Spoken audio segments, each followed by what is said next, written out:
Swati Godse talk time यांच्या खास कार्यक्रमात आपल्या सगळ्यांचं स्वागत। आणि आज टॉक टाइम मध्ये आपला विषय आहे तो म्हणजे अत्यंत महत्त्वाचा लसीकरणासंदर्भातला। कोरोना प्रतिबंधक लस घेऊन आपण उत्तम निरोगी दीर्घायुष्य जगू शकतो याविषयी आपण मार्गदर्शन घेणार आहोत। आणि याविषयी आपल्याला मार्गदर्शन करण्यासाठी 3 तज्ञ डॉक्टर आपल्या सोबत आहेत। सुरुवातीला त्यांची मी थोडक्यात आपल्याला ओळख करून देते। डॉक्टर सोमनाथ मलक मीर आपल्या सोबत आहेत। नवी मुंबईच्या सोहम क्लिनिकमध्ये कन्सल्टंट आणि इंटरव्हेन्शनल कार्डिओलॉजिस्ट म्हणून ते काम करतात। तर डॉक्टर सुहास शांताराम खैरे देखील आपल्याला मार्गदर्शन करणार आहेत। सर पुण्यातील नोबल हॉस्पिटलमध्ये कन्सल्टंट एंडोक्रिनोलॉजिस्ट आणि डायबिटोलॉजिस्ट सुपर स्पेशलिस्ट म्हणून कार्यरत आहेत। आणि त्यानंतर डॉक्टर अनिरुद्ध धर्माधिकारी सर देखील आपल्या सोबत आहेत। नाशिकच्या Shri Saibaba heart institute and research सेंटरमध्ये ते कार्डिओलॉजिस्ट आणि डायरेक्टर म्हणून कार्यरत आहेत। तर हे तीनही तज्ञ डॉक्टर आपल्याला मार्गदर्शन करणार आहेत लस घेण्यासंदर्भात। तर लसीकरणासंदर्भातला पहिला महत्त्वाचा प्रश्न जो आहे तो आपण डॉक्टर सोमनाथ यांना विचारणार आहोत। डॉक्टर सोमनाथ, हे खरं तर नवी मुंबईच्या सोहम क्लिनिकमध्ये कन्सल्टंट आणि इंटरव्हेन्शनल कार्डिओलॉजिस्ट म्हणून कार्यरत आहेत। सर, सध्या भारतात 2 प्रामुख्याने लसी कार्यरत आहेत आणि त्यापैकी एक कोविशिल्ड आणि कोवॅक्सिन। तर या दोनही लसी किती प्रभावी आहेत आणि लस शरीरात गेल्यानंतर नेमकी ती कशी कार्य करते याबद्दल आमच्या प्रेक्षकांना सांगाल? कोरोनाचं वॅक्सिन हे कशाप्रकारे काम करतं ते आपण पाहूया। तर वॅक्सिनेशनचे यूज गेले कित्येक दशकापासून आपल्या जगभरामध्ये होत आहे। त्याचप्रमाणे कोरोनाचं वॅक्सिन तयार केलेलं आहे। या कोरोनाच्या वॅक्सिनमध्ये एकतर मृत व्हायरस किंवा इनॅक्टिवेटेड व्हायरस किंवा व्हायरसचा एखादा प्रोटीन पार्ट किंवा व्हायरस वेक्टर ह्या 3 प्रकारे वॅक्सिन हे केलं जातं। तसंच कोरोनाचं वॅक्सिन हे जे आता वॅक्सिन अवेलेबल आहेत ती त्या प्रकारचे वॅक्सिन आहेत। हे वॅक्सिन आपल्या शरीरामध्ये सोडलं जातं। त्यानुसार ते वॅक्सिन आपल्या शरीरानंतर गेल्यानंतर आपल्या शरीराच्या ज्या प्रतिकार शक्ती करणाऱ्या ज्या पेशी आहेत, त्याला बी लिम्फोसाईट आम्ही म्हणतो, टी लिम्फोसाईट म्हणतो, मायक्रोफॅजेस म्हणतो, त्या ह्या जे इन्फेक्शन आहे जे वॅक्सिनेच्या संदर्भात जो मृत व्हायरस आहे त्याला ओळखलं जातं। त्याच्या अगेन्स्ट अँटीबॉडीज ह्या फॉर्म केल्या जातात। त्याची मेमरी हे इन्फेक्शन कसं झालं हे बॉडीला लक्षात ठेवलं जातं। टी लिम्फोसाईटचं काम असतं ते। आणि जेव्हा ॲक्च्युअली इन्फेक्शन होईल, कोरोनाचं खरोखर इन्फेक्शन होईल, तेव्हा बॉडीला ऑलरेडी त्यांना माहीत असतं की हे इन्फेक्शन अशा प्रकारे झाले, त्याचे अँटीबॉडीज अशा प्रकारे तयार करायच्या आहेत आणि इन्फेक्शनला लवकरात लवकर वॅक्सिनमुळं प्रतिकार करून आपण लवकरात लवकर शरीरातून बाहेर काढू शकतो। म्हणजे एक थोडक्यात सांगायचं झालं तर वॅक्सिनेशन देऊन आपण आपल्या प्रतिकारशक्तीला एक सराव परीक्षा देत आहोत की वॅक्सिन बाबा कोरोनाचं जर इन्फेक्शन झालं तर त्याचा प्रतिकार कसा करायचा याची एक ट्रायल असं म्हणूया आपण। ते आपण वॅक्सिननुसार आपल्या शरीराच्या प्रतिकारशक्तीला देत असते। तर वॅक्सिन हे खरोखर महत्त्वाचं आहे।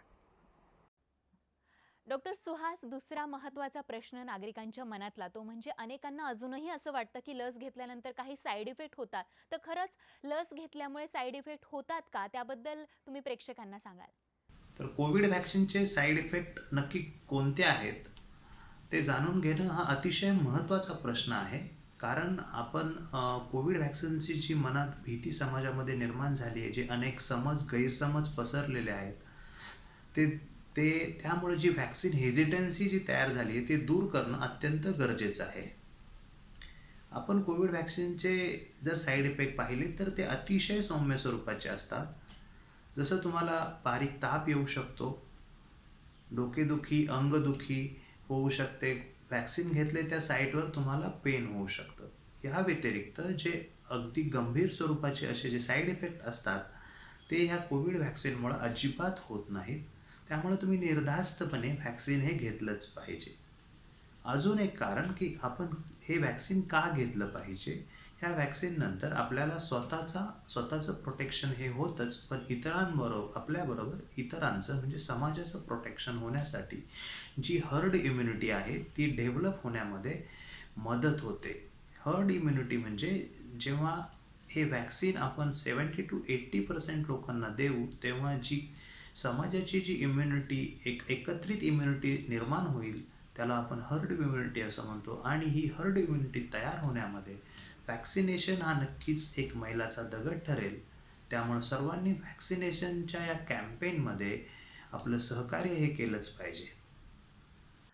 डॉक्टर अनिरुद्ध, आपल्यासाठी महत्त्वाचा प्रश्न लसीकरणासंदर्भातला तो म्हणजे सगळ्यांनाच असं वाटतंय की साधारण आणखीन किती दिवसांनी आपण पूर्णतः कोरोनामुक्त सुरक्षित आयुष्य जगू शकतो आणि मग लस घेतल्यानंतरही मास्क लावण्याची किती गरज आहे? सध्या आपल्याकडे ज्या लसी उपलब्ध आहेत हं. त्या 2 डोसेसमध्ये घ्याव्या लागतात हो. आणि पहिला डोस घेतल्यानंतर साधारण 15 दिवसांनी आपले कोरोना प्रतिकार शक्ती वाढायला सुरुवात होते. हं. अँटीबॉडीज म्हणजेच प्रतिपिंड निर्मिती सुरू होते. पण ती पहिल्या डोस नंतर पूर्णपणे विकसित होत नाही. हं. दुसरा डोस साधारण 8 ते 12 आठवड्यांनी किंवा आता नवीन नियमावलीनुसार 16 आठवड्यांनी घेतला हो. की त्याच्यानंतर 15 दिवसांनी आपली कोरोना प्रतिकार शक्ती पूर्णत्वास येते आणि लस घेतलेल्या जवळजवळ 90% लोकांना कोरोनाची गंभीर किंवा तीव्र लागण होत नाही. लागण होऊ शकते, पण त्याचे गंभीर किंवा तीव्र लक्षणं दिसत नाही. हं. दुसरा प्रश्न होता की लस घेतल्यानंतर आपण मास्क वापरायचा का? नक्कीच वापरायचा. हं. कारण जसं मी सांगितलं की 90% लोकांना कोरोनाचे गंभीर परिणाम दिसून येत नाही लस घेतल्यानंतर. हं. पण आपण त्या 90 मध्ये आहोत की उरलेल्या 10% आहोत हे आपल्याला माहिती नसतं. दुसरं कारण असं की आपल्याला जरी आपण लस घेतली असल्यामुळे कोरोना झाला नाही, तरी कोरोनाची लागण आपल्यामुळे दुसऱ्यांना होऊ शकते. कारण हं. आपल्याला कोरोनाची लागण झाल्यानंतर ते विषाणू पसरू शकतात आणि दुसऱ्यांना त्याची लागण होऊ नये यासाठी आपल्याला मास्क वापरणं, सोशल डिस्टन्सिंग, हँड हायजीन या सर्व प्रतिबंधात्मक उपायांची अ, उपयोग करणं आवश्यक आहे. गरजेचं आहे. अगदी, अगदी. डॉक्टर सोमनाथ, आपल्यासाठी पुढचा प्रश्न आणि तो म्हणजे की असं म्हटलं जातं की ज्यांना हृदयविकार आहे, अशांनी कोरोना लस घ्यावी का? ज्या पेशंटना हार्ट डिसीज आहे, हार्टचा आजार आहे, त्यांनी निश्चितच वॅक्सिनेशन हे घेतलं पाहिजे. अत्यंत गरजेची एक गोष्ट आहे. कारण का जे हार्ट डिसीजचे जे पेशंट असतात त्यांना हार्ट डिसीजबरोबर डायबिटीज, ब्लड प्रेशर हे आजार त्याच्याबरोबर असल्यामध्ये शिवाय अशा पेशंटचं एजसुद्धा जास्त असल्यामुळे त्यांची प्रतिकारशक्ती ही कमी असते. अशा पेशंटना कोरोनाचा संसर्ग होण्याची शक्यता ही जास्त प्रमाणात असते. त्यामुळं हार्टचा आजार असलेल्या पेशंटनं वॅक्सिनेशन घेणे हे अत्यंत गरजेचं आहे. एक प्रकारचं शस्त्र किंवा ढाल त्यांना ती वॅक्सिनेशन स्वरूपात मिळणार आहे. त्याच्यापासून आपण कोरोनाचा प्रतिकार अत्यंत चांगल्या पद्धतीनं या पॅन्डेमिकमध्ये करू शकतो. तर निश्चितच सर्व हार्ट डिसीजच्या पेशंटनं वॅक्सिन घेणे गरजेचं आहे. बरोबर.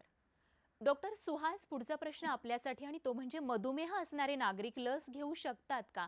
आणि मग असे डायबिटिक पेशंट्स लस घेण्याच्या दिवशी त्यांची मग औषधं सुरू ठेवू शकतात का? ते घेऊ शकतात का त्या दिवशी? आणि खास करून इन्शुलिन घेणाऱ्या नागरिकांसाठी काय मार्गदर्शन कराल? बरोबर.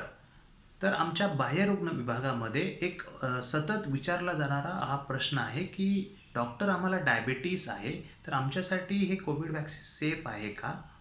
आमची ब्लड शुगर जास्त आहे, तर आम्ही हे कोविड वॅक्सिन घेऊ शकतो का? की त्याचे काही साईड इफेक्ट होतील? तर एका वाक्यात ह्या प्रश्नाचं उत्तर सांगायचं झालं तर ॲब्सोल्युटली येस. तुमच्यासाठी कोविड वॅक्सिन्स हे ॲब्सोल्युटली सेफ आहे आणि ते तुम्ही निर्धास्तपणे घेऊ शकता. अजून एक प्रश्न विचारला जातो की ज्या दिवशी आम्ही कोविड वॅक्सिन घेणार आहोत त्या दिवशी आम्ही आमचे टॅबलेट्स किंवा आमचे मेडिसिन्स हे आपण घेऊ की न घेऊ. तर ज्या दिवशी तुम्ही कोविड वॅक्सिन घेणार असाल त्या दिवशी तुमचे जे डायबिटीसचे टॅबलेट्स असतील किंवा जे इन्सुलिनचे इंजेक्शनचे डोजेस असतील ते तुमच्या डोजेसचे नियमित तुम्ही घ्या. ते अजिबात स्किप करू नका. उलट मी तर म्हणेन जे डायबिटीसचे पेशंट आहेत, जे हायपरटेन्शनचे पेशंट आहेत, they are at a high risk because त्यांच्यामध्ये त्यांची जी रोगप्रतिकारक शक्ती ही कमी असते. म्हणून ॲक्च्युली प्रायोरिटी वाईज ह्या पेशंट्सला आपण लवकरात लवकर वॅक्सिनेशन हे दिलंच पाहिजे. डॉक्टर अनिरुद्ध, ब्लड प्रेशरच्या रुग्णांकडून एक प्रश्न आहे, तो म्हणजे हाय बीपीचा ज्यांना त्रास आहे, तर कोरोना लस आणि हाय ब्लड प्रेशर याबाबत खूप अफवा आणि गैरसमज बघायला मिळतात. तर ज्या नागरिकांना हाय ब्लड प्रेशरचा बीपीचा त्रास आहे अशांनी मग लस घ्यावी का? आणि ज्या दिवशी त्यांना लस घ्यायची आहे मग त्या दिवशी त्यांनी त्यांची बीपीची जी औषधं असतील ती खाणं किंवा ती घेणं गरजेची आहेत का? उच्च रक्तदाब किंवा हाय ब्लड प्रेशर असलेल्या रुग्णांनी सुद्धा लस घेणं आवश्यक आहे. हं. आणि लस घेतल्यामुळे अशा व्यक्तींमध्ये कुठलेही दुष्परिणाम जाणवत नाही. लस आणि रक्तदाबाची औषधं, ब्लड प्रेशरची औषधं यांच्यात कुठलीही इंटरॅक्शन नाही. त्यामुळे आपण सुरक्षितपणे लस घेऊ शकता. आणि ज्या दिवशी लस घ्यायची असते त्या दिवशी आपल्याला कुठलीही औषधं थांबवण्याची गरज नाहीये. कारण जसं मी सांगितलं त्यांच्यात कुठलंही इंटरॅक्शन नाहीये. अ, ज्या व्यक्तींना उच्च रक्तदाब, मधुमेह आहे, आता जसं डॉक्टर खैरेंनी सांगितलं, त्यांच्यामध्ये कोरोनाचे गंभीर परिणाम होण्याची शक्यता जास्त असते. त्यामुळे अशांनी तर आवर्जून लस घ्यायला हवी. ओके. तर 3 तज्ञ डॉक्टरांची टीम आपल्यासोबत आहे आणि लस का घ्यायला हवी या प्रश्नाचं उत्तर खरं तर ते आपल्याला देत आहेत आणि असंच मार्गदर्शन त्यांचं घेत राहणार आहोत. पण एक छोटासा ब्रेकनंतर लगेचच भेटतो. बघत राहा टॉक टाईम.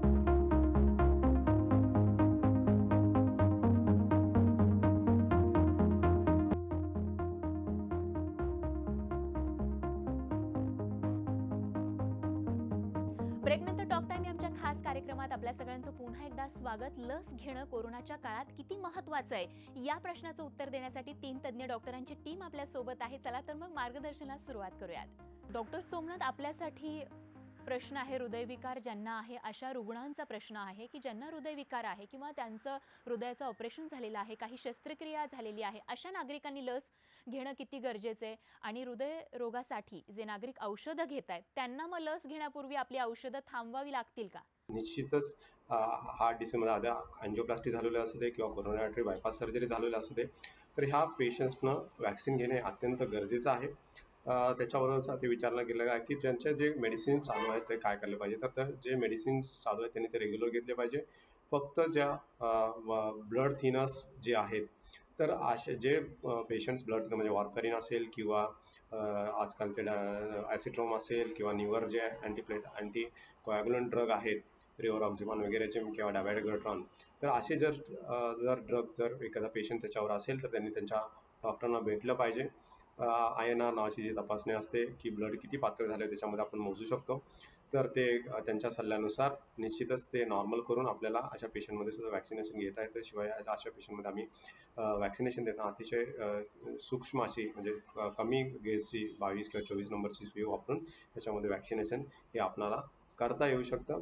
तर निश्चितच सर्व हार्टचे सर्जरी झालेल्या पेशंट आहे, अँजिओप्लास्टी असू द्या किंवा अँजिओग्राफी असू द्या, त्यांनी वॅक्सिन घेणं गरजेचंच आहे. फक्त ब्लड थिनर ज्याच्यामध्ये चालू आहे त्यांच्यामध्ये त्यांच्या डॉक्टरांच्या सल्ल्याने घ्यावं. बाकीचे सगळे मेडिसिन्स आहेत ते तुम्ही चालू ठेवू शकता. त्याचा काही प्रॉब्लेम येणार नाही. डॉक्टर, आपण सगळेजण खूप छान मार्गदर्शन करत आहेत. पुढचा प्रश्न डॉक्टर सुहास आपल्यासाठी आहे, तो म्हणजे महिलांसंदर्भातला. ज्या महिलांना PCODचा त्रास आहे अशा महिलांनी लस घ्यावी का? तर ह्या प्रश्नाचं उत्तर देण्याआधी आपण PCOS म्हणजे नक्की काय आहे ते समजून घेण्याचा प्रयत्न करूया. तर PCOS is a polycystic ovarian syndrome. यामध्ये मेजॉरिटी मेन्सेस हे डिलेड असतात, म्हणजे मासिक पाळी काही अंतरानं येते. स्त्रियांच्या चेहऱ्यावर अनावश्यक केस असतात आणि स्थूलपणा म्हणजे ओबेसिटी असू शकते. तर PCOS हा एक टाईप 2 डायबिटीस म्हणजे मधुमेह त्याच्या स्पेक्ट्रममध्ये येणारा आजार आहे की ज्यामध्ये आपल्याला इन्सुलिन रेजिस्टन्स आढळून येतो, टिश्यू लेवलला इन्फ्लमेशन असतं. तर आपला प्रश्न असा आहे की ह्या PCOSच्या स्त्रियांमध्ये कोविड-19ची रिस्क ही अधिक आहे की नॉर्मल स्त्रियांइतकीच आहे. तर हे सांगण्यासाठी मी तुम्हाला 2 स्टडीजचं उदाहरण देतो. एक स्टडी झाली होती बर्मिंगहॅम युनिव्हर्सिटीमध्ये आणि दुसरी स्टडी होती जसं आर्टिकल आलं होतं युरोपियन जर्नल ऑफ एंडोक्रायनॉलॉजीमध्ये. तर या दोन्ही स्टडींचे निष्कर्ष असे होते की ज्या PCOSच्या स्त्रिया आहेत त्यांना कोविड-19ची रिस्क ही जवळजवळ दुप्पट आहे. ओके, तर त्यामुळं आपण असं म्हणू शकतो की नक्कीच ह्या स्त्रियांना कोविड-19ची रिस्क ही जास्त आहे. ऑलरेडी त्यांना जसं डायबिटीसमध्ये कोविड-19ची रिस्क आहे की जी पॅथोफिजिओलॉजी दोघांची सिमिलर आहे. त्यामुळे नक्कीच ह्या स्त्रिया ॲट अ मोर रिस्क आहेत आणि आपण त्यांची अधिक काळजी घेतली पाहिजे. त्यामुळे महिलांच्या मनातला हा प्रश्न देखील त्याचं देखील निरसन तुम्ही केलेलं आहे. डॉक्टर अनिरुद्ध, पुढचा प्रश्न आपल्यासाठी. असे रुग्ण ज्यांना हृदयविकार आहे, ज्यांना स्टेंट बसवण्यात आलाय किंवा पेसमेकर्स बसवण्यात आलेला आहे, अशांसाठी लस किती सुरक्षित आहे? लस सर्वांसाठीच सुरक्षित आहे. हं, विशेषतः ज्यांना स्टेंट बसवण्यात आलेला आहे, म्हणजे ज्यांची अँजिओप्लास्टी झालेली आहे, हं, असे रुग्ण अँटीप्लेटलेट्स म्हणजे रक्त पातळ होण्याच्या ज्या 2 प्रकारच्या गोळ्या असतात त्यातल्या अँटीप्लेटलेट्स म्हणजे रक्तातल्या लघु पेशींविरुद्ध काम करणाऱ्या गोळ्या चालू असतात. हं. स्टेंटमध्ये रक्ताची गुठळी होऊ नये यासाठी. तर अशा व्यक्तींना लस घेण्यामध्ये कुठलाही धोका नाही. आता जसं डॉक्टर सोमनाथ म्हणाले, की ॲसिट्रोम किंवा वॉर्फेरिन ज्यांना चालू आहे त्यांनाच INR ही तपासणी करणं आवश्यक आहे. पण ज्यांची अँजिओप्लास्टी झालेली आहे अशा व्यक्तींना या गोळ्या चालू नसतात. त्यामुळे त्यांनी कुठलीही शंका न बाळगता, कुठलीही भीती न बाळगता ही लस घेणं आवश्यक आहे. हं. पेसमेकरच्या रुग्णांना अशा प्रकारच्या गोळ्या सहसा चालू नसतात. हां. रक्ताची गुठळी थांबवण्यासाठीच्या किंवा रक्त पातळ होण्याच्या गोळ्या सहसा चालू नसतात. त्यामुळे त्यांनाही याबाबतीत कुठलीही काळजी करण्याची आवश्यकता नाही आणि त्यांनी अगदी निर्धास्तपणे ही लस घ्यायला हरकत नाही. अगदी. डॉक्टर सोमनाथ, आपल्यासाठी पुढचा प्रश्न आणि तो म्हणजे हृदयविकार असणाऱ्या नागरिकांना सध्याच्या कोरोनाच्या काळात नेमकी काय त्यांनी काळजी घेतली पाहिजे जेणेकरून त्यांना कोरोनाचा संसर्ग होणार नाही आणि हृदयविकारामुळे देखील त्यांना त्रास होणार नाही? अतिशय महत्त्वाचा असा चौथा प्रश्न विचारलेला आहे की कोरोनाच्या काळामध्ये हार्ट डिसीज असलेल्या पेशंटना कशी काळजी घ्यायची आहे. तर पहिली गोष्ट असं मी म्हणेन, ज्यांना हार्टचा प्रॉब्लेम आहे अशा पेशंट्सचे जे काही त्यांनी डॉक्टरांनी जे गोळ्या औषधं त्यांना प्रिस्क्राईब केलेले आहेत ती रेग्युलर घेणं गरजेचं आहे. आहाराचं पथ्य हे पाळणं गरजेचं आहे.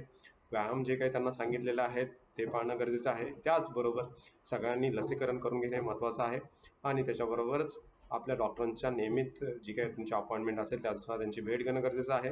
प्रत्यक्ष जाणं शक्य नसेल तर त्यांनी ऑनलाईन कन्सल्टेशन आज अवेलेबल आहे. तर ह्या काळजी घेतल्या तर निश्चितच हार्ट डिसीजचे सर्व पेशंट हे कोरोनापासून निश्चितच सुरक्षित राहू शकतील आणि ह्या सर्व प्रिकॉशन घेऊन आपण कोरोनाचं जे पॅन्डेमिक आहे निश्चितपणे त्याच्यावर मात करू शकतो. डॉक्टर सुहास, महिलांच्या वतीनं पुढचा प्रश्न आपल्यासाठी आणि तो म्हणजे अशा महिला ज्यांना गरोदरपणात मधुमेह झालाय, अशा महिलांना कोरोनाचा अधिक धोका होऊ शकतो का? तर अतिशय महत्त्वाचा प्रश्न आहे की प्रेग्नन्सीचा डायबिटीस किंवा जस्टेशनल डायबिटीस यामध्ये कोविड-19ची रिस्क जास्त आहे की कमी आहे. तर हे समजून घेण्यासाठी आपण जस्टेशनल डायबिटीसची पॅथोफिजिओलॉजी थोडीशी समजून घेण्याचा प्रयत्न करूया. तर जस्टेशनल डायबिटीस हा युजली 20 वीक्स नंतर स्त्रियांमध्ये आपल्याला आढळून येतो आणि आपल्या बॉडीमध्ये चयापचयाच्या क्रिया मेटाबॉलिझममध्ये थोडासा प्रेग्नन्सीमुळे जो बिघाड निर्माण होतो त्यामुळं जी ब्लड शुगर वाढलेली असते त्याला आपण जस्टेशनल डायबिटीस म्हणतो. तर ह्या जस्टेशनल डायबिटीसचे अनेक रिस्क नॉर्मल ज्या मदरला असतात तसंच जसं की ॲबॉर्शन होऊ शकतं, फिटल ॲनोमोलीज होऊ शकतात, IUGR बेबीज होऊ शकतात, वॅस्क्युलोपॅथी होऊ शकते. तर या जस्टेशनल डायबिटीसचं आणि कोविडचं कसं रिलेशन आहे? तर कोविड जो होतो जो नॉर्मल स्त्रियांना होतो आणि जो जस्टेशनल डायबिटीसच्या स्त्रियांना होतो नक्कीच हा अधिक सिव्हिअर होऊ शकतो. त्यांना कॉम्प्लिकेशन त्याचे जास्त होऊ शकतात. कारण डायबिटीसमध्ये आपण पाहिलेलं आहे की डायबिटीसमध्ये जास्त कॉम्प्लिकेशन होतात, कोविड सिव्हिअर होतं. तसंच जस्टेशनल डायबिटीस यालाही हे लागू होतं आणि म्हणून अशा स्त्रियांची आपण अधिक काळजी घेतली पाहिजे. त्यांच्या आपण शुगर कंट्रोलवरती जास्त लक्ष ठेवलं पाहिजे. जे स्ट्रिक्ट ग्लायसेमिक कंट्रोल आपण ज्याला म्हणतो तो आपण अचीव केला पाहिजे. खरंय. त्यामुळे अशा महिलांनी अधिक काळजी घेणं हे अत्यंत महत्त्वाचं आहे. डॉक्टर अनिरुद्ध, तुमच्यासाठी पुढचा प्रश्न आहे आणि तो म्हणजे कोरोनामुळे खूप साऱ्या नॉन इसेन्शियल शस्त्रक्रिया या पुढे ढकलण्यात आल्या, जसं की अँजिओप्लास्टी सारख्या शस्त्रक्रिया, आणि त्यामुळे आता कोरोनाचा संसर्ग काहीसा कमी झाला असताना माता नागरिकांनी त्या शस्त्रक्रिया कराव्यात का? आक्षेप आहे तुमच्या प्रश्नावर. कुठलीही शस्त्रक्रिया नॉन इसेन्शियल असेल तर कोण करेल? हो. आपण नॉन इमर्जन्सी म्हणूया. पण हो, हो. जर नॉन इमर्जन्सी शस्त्रक्रिया असेल किंवा ज्याला आपण इलेक्टिव्ह शस्त्रक्रिया आहे हं. ती पुढे ढकलणं योग्य आहे. पण इमर्जन्सी शस्त्रक्रिया ज्या आहेत त्या नक्कीच कोरोना जरी असला तरी योग्य ती काळजी घेऊन आपण करू शकतो. हं. अँजिओप्लास्टी ही आवश्यक, इसेन्शियल आणि इमर्जन्सी सुद्धा असू शकते. तसंच बायपास सुद्धा इसेन्शियल आणि इमर्जन्सी असू शकते. हां. हं. अशा व्यक्तींना जर कोरोना संसर्ग झालेला असेल तर त्यांच्या फुफ्फुसांना इजा झालेली असते आणि त्यांना जेव्हा आपण कृत्रिम श्वास देतो, व्हेंटिलेटरवर शस्त्रक्रिया करतो हं. तर तो व्हेंटिलेटर जास्त काळ राहण्याचा धोका असतो किंवा फुफ्फुसांना इजा झाल्यामुळे ते त्यातून रिकवर सुद्धा होऊ शकत नाही. हं. त्यामुळे अशा शस्त्रक्रिया करण्याआधी रुग्णांची RT-PCR टेस्ट किंवा रॅपिड अँटिजेन टेस्ट आपण केली तर आपल्याला कळू शकतं की हा व्यक्ती कोरोना बाधित आहे किंवा नाही. जर कोरोना बाधित नसेल तर हं. शस्त्रक्रिया आपण निर्धोकपणे करू शकतो. हं, जर RT-PCR टेस्ट पॉझिटिव्ह आली तर मात्र आपण एखाद आठवडा किंवा 10 दिवस थांबून ती शस्त्रक्रिया करू शकतो. हं, हं, हं. आता कोरोनाचं एकूणच प्रमाण कमी झाल्यामुळे हां. कुठलीही शस्त्रक्रिया ती अर्जंट किंवा इमर्जन्सी असो किंवा नॉन इमर्जन्सी हं. असो आपण निर्धोकपणे करू शकतो. हं, हं. अगदी. अत्यंत महत्त्वाचं हे मार्गदर्शन होतं डॉक्टर. अनेकांच्या मनातल्या प्रश्नाचं तुम्ही उत्तर दिलं. तर doctor Somnath, doctor Suhas, doctor Aniruddha आपल्या तिघांचेही खूप खूप धन्यवाद. खूप छान मार्गदर्शन. लस का घ्यावी या प्रश्नांची उत्तरं जी आहेत ती तुम्ही दिलेली आहेत. अनेकांच्या मनात अजूनही लसीकरणाबद्दल शंका आणि खरं तर अनेक अफवा देखील आहेत, समज आहेत आणि ते सगळे दूर करण्यासाठी आपलं हे मार्गदर्शन निश्चितच फायद्याचं ठरणार आहे, उपयोगी ठरणार आहे. आपल्या तिघांनीही टॉक टाईममध्ये सहभाग घेतला आणि मार्गदर्शन केलं त्यासाठी खूप सारे धन्यवाद. आणि यासोबतच आज टॉक टाईम आमच्या खास कार्यक्रमात वेळ झाली इथेच थांबण्याची. नव्या विषयासह